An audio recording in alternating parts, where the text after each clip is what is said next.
सुखी परिवार और दुखी परिवार। जिंदगी का अंदाज भी बड़ा अजीब होता है। कहीं छोटी सी झोपड़ी में भी सुकून बसता है, तो कहीं बड़े महलों में भी हर रोज लड़ाई की आवाज गूंजती रहती है।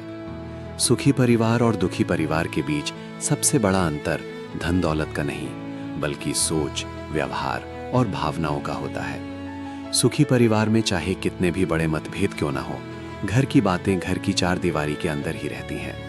वहां लोग एक दूसरे की कमियों को दुनिया के सामने नहीं बताते, बल्कि मिलकर समस्याओं का हल निकालते हैं। ऐसे घरों में सम्मान, विश्वास और अपनापन बना रहता है। लेकिन दुखी परिवार की पहचान अलग होती है। वहां छोटी छोटी बातों पर झगड़े होते हैं। गुस्से में लोग अपनी ही घर की बातें पड़ोसियों तक पहुंचा देते हैं। फिर वही बातें रिश्तेदारों तक फैल जाती हैं। धीरे धीरे घर का सम्मान कम होने लगता है और रिश्तों में दरार आ जाती है। इस सब का सबसे बड़ा कारण होती है हीन भावना।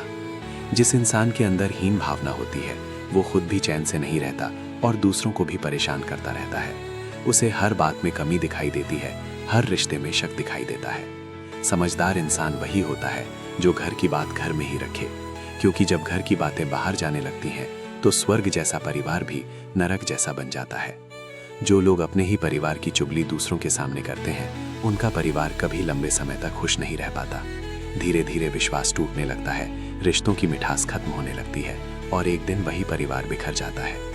परिवार को जोड़कर रखने के लिए धैर्य, समझदारी और चुप रहना भी बहुत जरूरी होता है।